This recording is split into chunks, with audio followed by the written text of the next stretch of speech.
Hello everyone, bonjour tout le monde. Welcome to Street Level, episode Christmas 2020. We're going to talk about lights. You see the clock tower behind me, it's already beautifully lit. We're going to talk about tough people in the city of Cornwall, a crossing guard.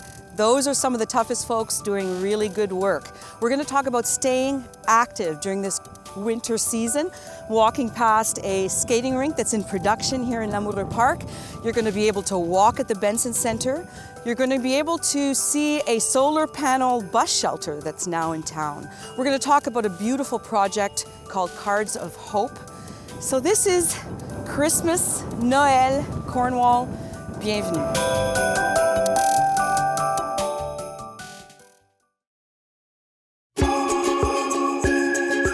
Hi everybody, bonjour tout le monde. I'm with Maria, a student with the St. Lawrence College Social Service Worker Program. Yes. And who are you with, Maria? Oh, they are my friends Naveen, Sonia, Kristen, Dominic, and Sherry. Welcome to City Hall. Thank you. So we're going to talk about Cards for Hope. Tell us about that. So it started as in a program we have to come up with an idea. And then we were brainstorming. We don't know what to do, what not to do. And then we decided to say, about the seniors. We're like, okay, yes, they need, there's not that many people going to see them. So they're so isolated. Then that's whenever we say, we should make cards, get everybody in the community involved, and then show them the love that we still care for them. So how's it working exactly? Where'd you get? We contacted every school in Cornwall. And then most of them, maybe at least 75% are participating. So they will be writing, they can write a letter, or the kids can draw cards, a picture for the seniors, and then we go pick them up. And then we contacted, we have 15 seniors home, and then two Take Hope in Hands and Community Living, that's also participating to receiving the cards. So we contact them, they're like, they're all excited about it. So we're like, yes. And then on December 8th, we're gonna pick up all the cards from everybody, and then we have to wait that 72 hours for isolation. Okay. And then after that, some of them wanted by the December 15th, just to make sure they can follow the COVID protocol as well, before they can distribute the cards. So all safety protocols being followed? Yes. And are you picking up cards here as well? Yes. I heard that we're gonna have 200 cards. I'm like, It's exciting. Thank you so much. Yes, well, we did a mayor's Christmas card contest, and 250 submissions were received. Brilliant idea by Emma Meldrum. And so this is a perfect matchup. If we can make sure that those cards get to a place where they're going to bring joy and some hope during this difficult time, but during this special time too. It's terrific. So I think it's a match made in heaven. Yes, and it's I thank you, Maria, and all of you for this. Merci beaucoup. Thank you so much for having us.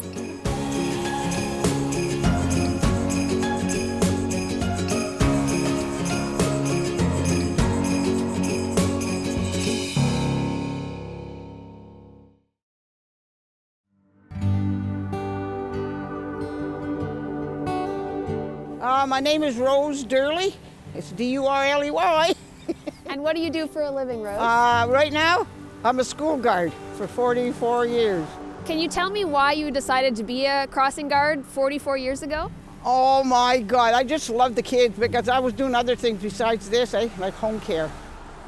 So you started doing this, Oh yeah. and then you kept going for 44 years. Oh, I kept going there every time they call. I always say I was going to retire, but I said, nah, I can't because I can't sit in the house. I got to get out. What makes you come back every year? What do kids. you love? Yeah. Do you have retirement in your sights? No, I don't think so. I got nothing yet. You've told me that you don't mind the cold. I love it. Do you think you can change someone's day just by kind of chatting with them on their way to school, on their way home from school? Gee, I'm talking to everybody that stops and talks to me. I'm a blabbermouth down here. Don't take it.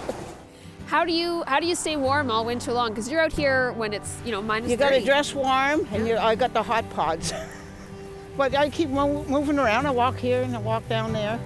Have you always crossed at the corner of 3rd and Sydney? Yes, I did. I don't want to move this corner. What makes this corner so great? The traffic. And the kids, because I got all these schools. I got 1, 2, 3, 4. I got 4, and plus 2 buses that stops here in the afternoon at night. Tell me what schools you cross. St. Matt, they go by here about 8 o'clock in the morning. There's only a few because the rest takes the bus. And I got Bishop, St. Columbans, and CC. Why do you think crossing guards are so important? Because we protect the kids. That's the problem. We got to watch them. And me, I just love being with them. What's the best thing a driver can do to make sure that they're helping you do your job properly? They're pretty good, the drivers now. They stop when they see my sign blinking. So you've been doing this for 44 years. Yeah. What's different now from when you started? It's the kids when they were growing up. From there, I look like a little smurf because they were taller. So you've gotten to see kids grow. Yeah, over I'm the on the years. 3rd generation. Wow. Do you miss the previous generations? In a way, it's just I had to see them all grow up and the chit chat. A lot of kids had a lot of problems, and they like to talk to me. And you don't talk just to the kids, you talk to the people who live in the neighborhood and you walk in the Yeah, so neighborhood? if they're out, these people, yeah, they all talk to me. If they see me, they come down and talk to me. But I got to protect my kids. When I see them come, I got to pass them. Well, on behalf of the city, I want to thank you for your long, long service. Thank you for all 44 years. Oh, you're welcome. But as long as I can get down here, I'm here. This is my corner.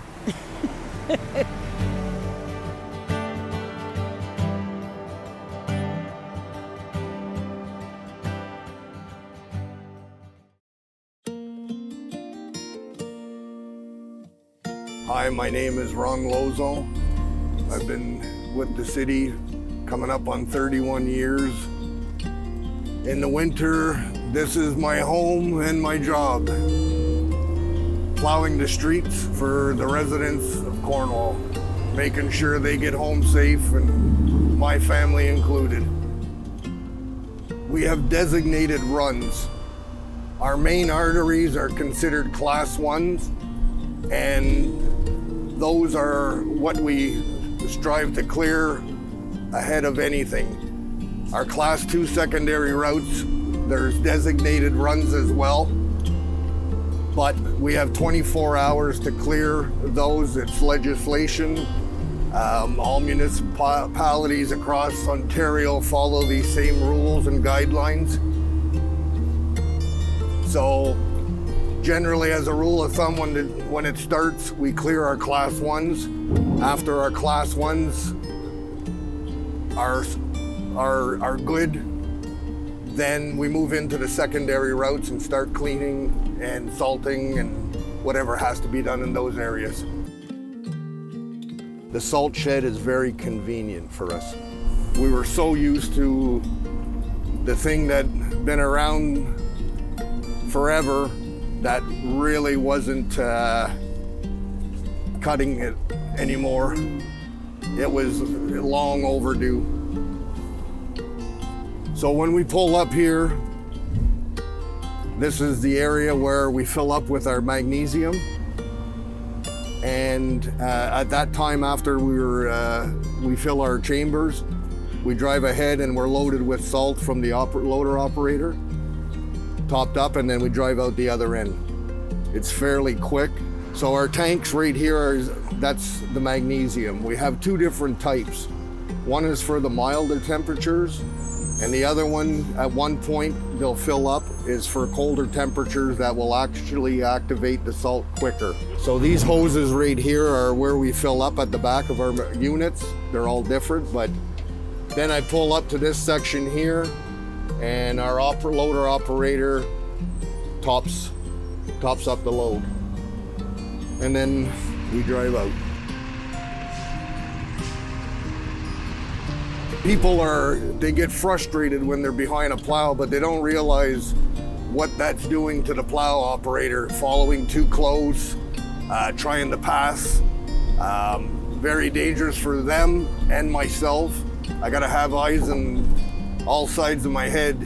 And when you're in a major snowstorm, even just what's accumulating on the windshield makes your visibility very poor. And the less I gotta worry about coming up beside me, the better. We're a pretty tight group.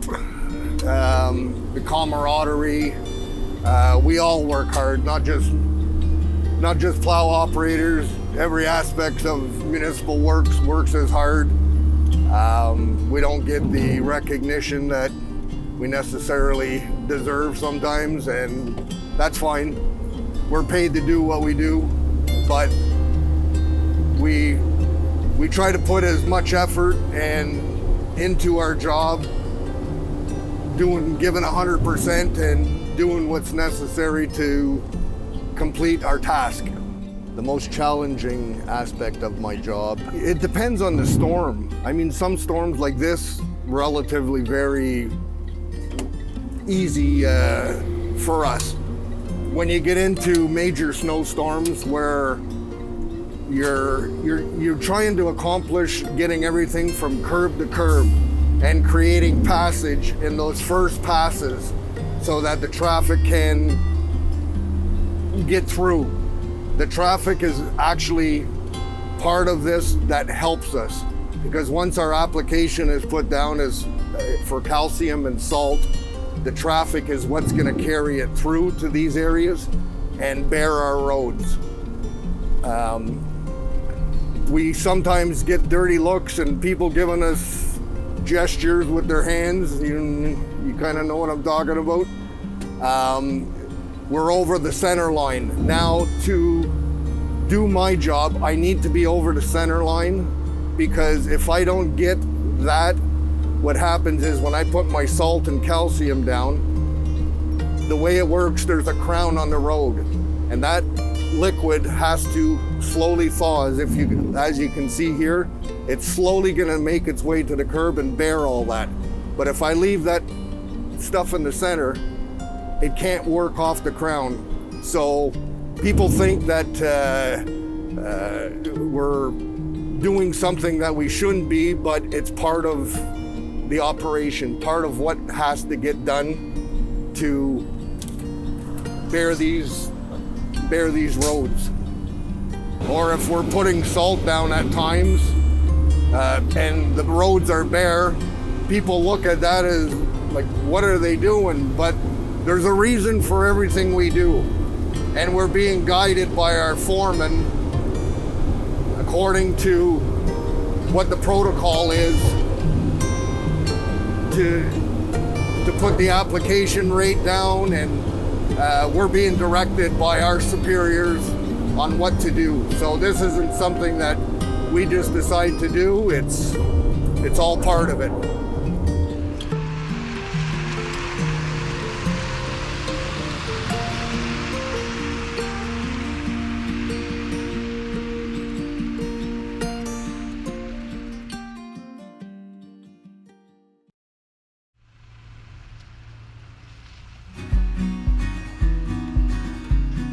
This year, the City of Cornwall decided to try something new to help create connection for residents at Christmas. We started something called Cornwall Curbs Hunger, which is an idea that we took from the City of London. They've been doing it for years. And the idea is that for a week on your regular waste collection day, the city will come pick up bags of donated food. The reaction from residents has been really, really good. We've collected, I think, close to 2,000 pounds of food in a week, which is incredible. And we're going to share that with the 3 different food banks in Cornwall, so the Agape Centre, the Salvation Army, and the St. Vincent de Paul Society.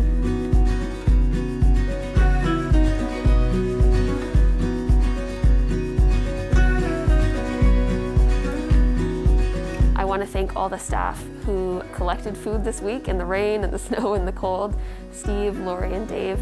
I want to thank the Optimist Club for lending us their space to store the food.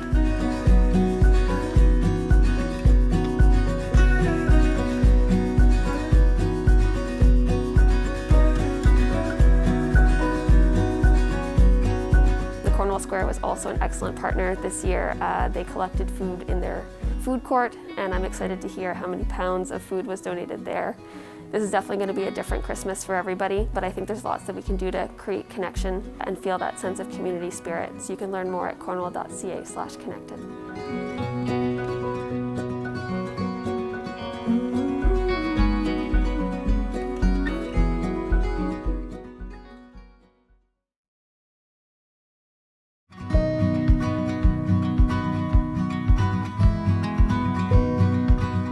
Hi, it's Jean Marcel from Cornwall Transit. How are we doing today? I just want to showcase our new bus shelter behind me. In the next 5 years, we're going to be having 10 new shelters all through the city. 5 will be replacements of the older model we have, and then 5 will be of the new ones we have. Mostly it's coming from government funding and municipalities, 40% federal, 33% provincial, and 26% municipality. So the biggest thing we have problems with is accessibility, so now we're fully accessible at our bus shelters also with the new shelters. This new shelter has solar panels. That's a new thing for us. We used to have to run electricity from a post, closest post, so it's saving the city quite a bit of money. Once dusk hits, the solar panel comes on. It's for people that are here at night to take the bus, and that it's set up perfectly for them. The new shelter has a shorter glass on one side so that a person in the wheelchair can do a full circle inside. Yeah, we've went to concrete pads. In the next 5 years, we'll be doing over 60 concrete pads. It's attached from the sidewalk to the curb. So that's one of our biggest projects, and so it'll be fully accessible when you're dropping off a passenger. All buses are fully accessible now, and in the future, any buses we order, they'll be fully accessible. For the accessibility, the whole point of this is it's the freedom to move for all passengers. That's what we're looking for at transit. So now we have digital signs for all the buses and also annunciation for all bus stops. So it helps everyone to know where they're going and where they want to end up. Why do I love my job? Because I've always been part of the city and I've always liked helping people. So with the new transit app, just keep an eye out for it. You can download it on your phone or your computer at home. It's a new way of watching where your bus is at all times. In the winter months when you're waiting at that stop and it's cold out, you'll know exactly when it's coming around the corner. With the pandemic, Cornwall Transit's been ahead of by putting shields for the operator, keeping the distance between operator and passengers. So we've been ahead of cleaning the bus every night. So it's going really well for us, and we just got to keep that distance and make sure you wear your mask when you take Cornwall Transit. Cornwall Transit is the way to go, so if you're looking to get around town, this is the way to go. Welcome to Cornwall.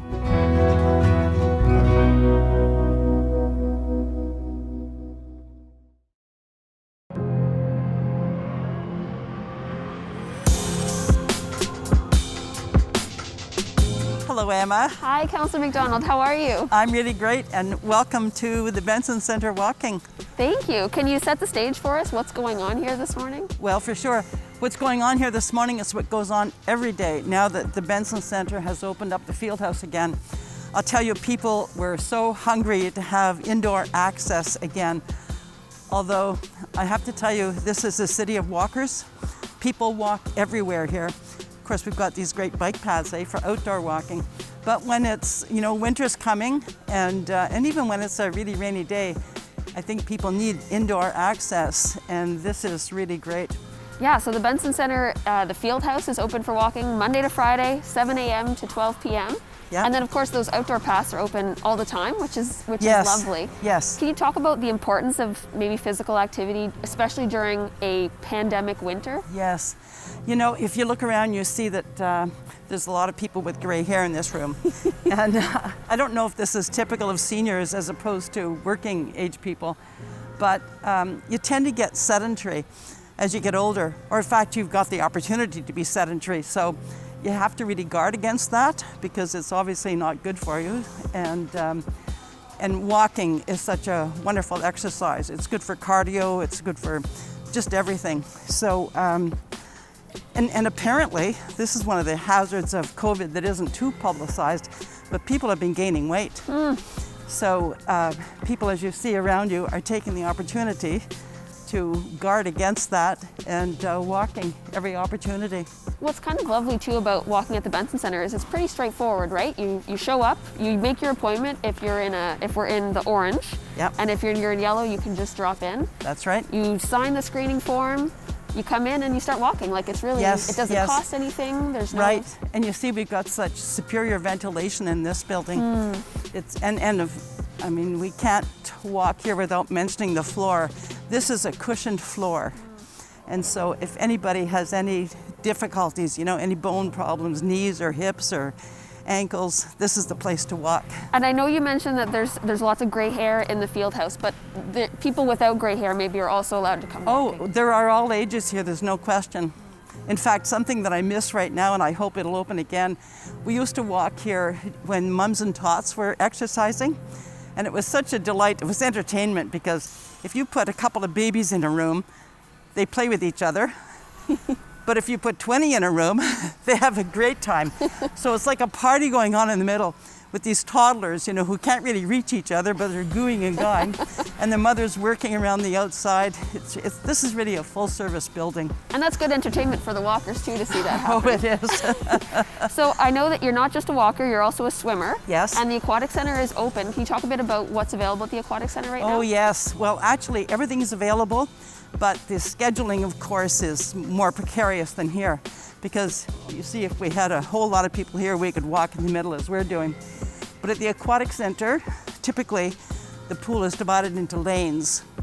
And so the lanes actually help make spacing easy, but Aquafit tends to be very busy. So there are often 6 of us in a lane. That would be 3 of us in the deep end and 3 of us in the shallow end. And it all works because people are obviously careful. And on the pool deck, we wear masks.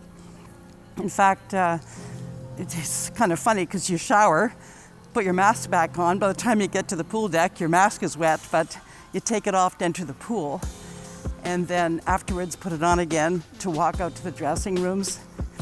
It's all working very well. Oh, and lately, they've opened the hot tub. Oh.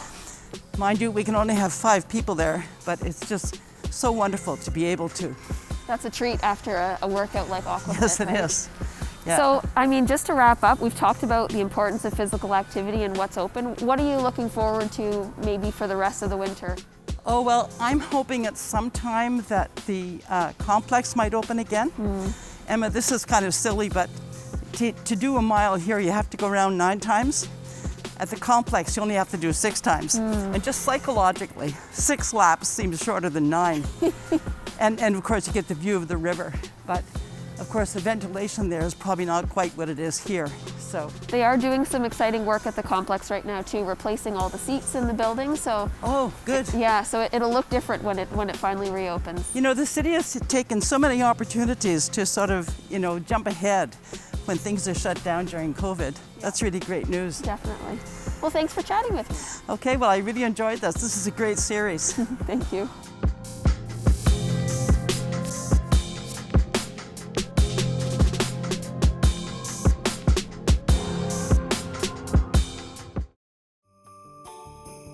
Hi everyone, you're about to see some beautiful Christmas lights on homes decorated all throughout Cornwall, and I want to thank all of the residents for going that extra mile this year in Christmas 2020.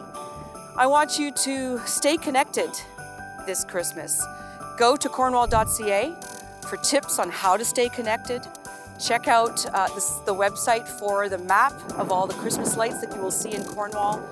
And I just want to tell you that as the Mayor of Cornwall, I am so proud of how all of us have gotten through this difficult time. There have been sacrifices, but overall, there's been togetherness. Thank you. Merci. Joyeux Noël. Merry Christmas.